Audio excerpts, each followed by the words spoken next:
Hi there, I am Kenny Roy, and I am going to give students a little piece of advice about how to start your first day at the first job at an animation studio.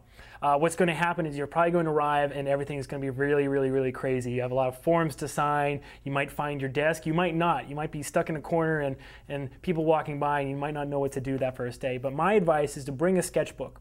Even if you're not that good of an artist, it's always a great idea to begin as soon as you can learning how to thumbnail the creature that you're going to be working on quickly and accurately. That means good proportion to the character. That means whatever, little things that really define the character, whether it's big shoulders or a large butt or long hair or whatever it is. Make sure that you are hitting those main character design model points in your thumbnails, and just fill the sketchbook as much time as you have that first day. Sometimes it goes as long as a week. And you'll be a step ahead of the crowd in terms of being able to jump right into planning your shots. And along those lines, you might also be given a rig, and it's also a great idea to start doing little tests. Don't just sit around and play with the rig.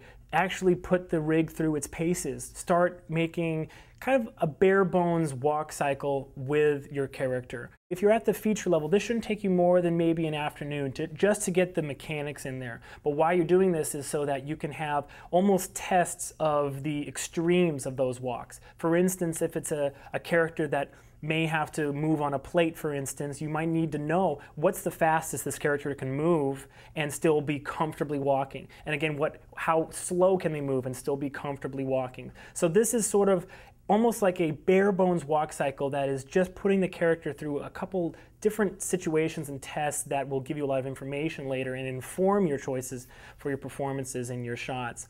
And then, if you have time, maybe you will, maybe you won't, but put the character through a test where something, for lack of a better word, like messes up. Something goes wrong. So if it's a walk cycle, make it so that the character trips and recovers its weight. There's no better way to really get the physicality of a character really nailed down than by having it recover from something that's organic and natural and kind of interrupts your otherwise rhythmic or kind of like cycle kind of scene. So those are my tips for putting yourself ahead of the crowd and getting off to a running start at your first job at a studio. So I hope those tips serve you, and good luck with your animation. Rock on.